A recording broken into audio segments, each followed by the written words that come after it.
to secrecy, knew of the presence there of Tanin's child by the queen of the outcast Antelope clan. Nashta, daughter of the moon, whose skin was white as snow. Tanin's hold upon his tribe was no stronger than that precarious secret. There was catastrophe in the air.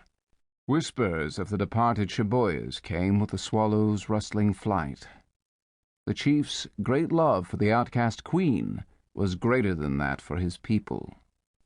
He would cherish Nashta, her daughter, even though through that bond he brought about the doom presaged by the priests. At sunset the medicine man brought to Tanin a runner from the wolf clan. Caked with dust and sweat, this brave carried strange tidings. The Antelope clan was no more. The angry gods had destroyed them. Clouds of smoke rose above their citadel, and long rows of carrion birds sat upon the walls. "Tanin, take heed," cried Clodoti, his voice filled with foreboding, "lest your people suffer the same accursed fate." The chief did not hear. Between deliverance from mortal foes and the death of a woman still beloved, he stood racked to the very soul. Seeking the darkness, he lay wide-eyed and afraid.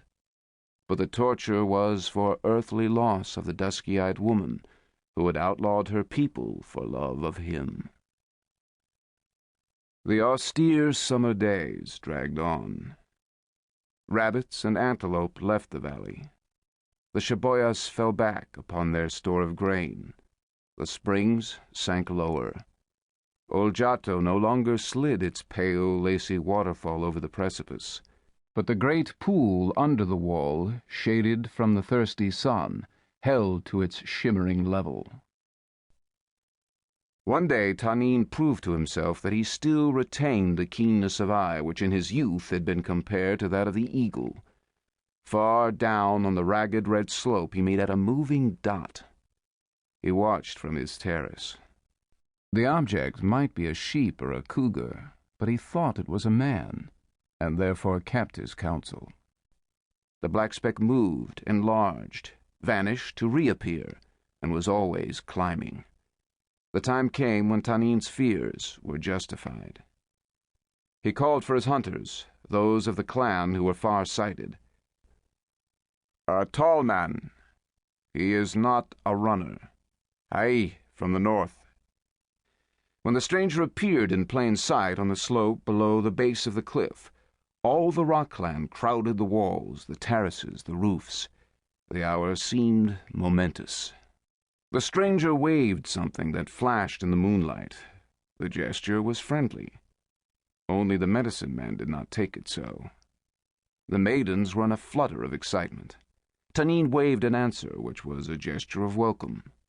Then old men, squaws, braves, and the maidens followed their chief, and a long, fluttering line of waving hands and arms could be seen along the parapets.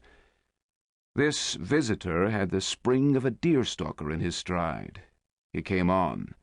He climbed with no sign of weariness. He reached the first flight of cut steps in the ragged cliff. These he surmounted as one used to steep walls. "Let down the ladders," commanded Tanin. The priests made loud and wailing protest, but the chief waved them into silence. "Bring him before me," ordered Tanin. Presently a shout went up. The stranger had surmounted the walls. Tanin turned to see the throng open to make way for a splendid, striking figure of a man, striding forward between the priests. They brought the stranger before Tanin, silent, no doubt awed by his majestic presence. Tanin lifted his right hand high and voiced the welcoming words of his clan. The visitor imitated the chief's gesture and replied in a language which none there understood. He was a head taller than the tallest brave of Tanin's clan. Round his eagle head and raven hair ran a beaded band, from which projected a long, graceful blue feather. His handsome face was of a markedly lighter shade than that of any brave of all the clans Tanin remembered, and its tinge of red was equally slight.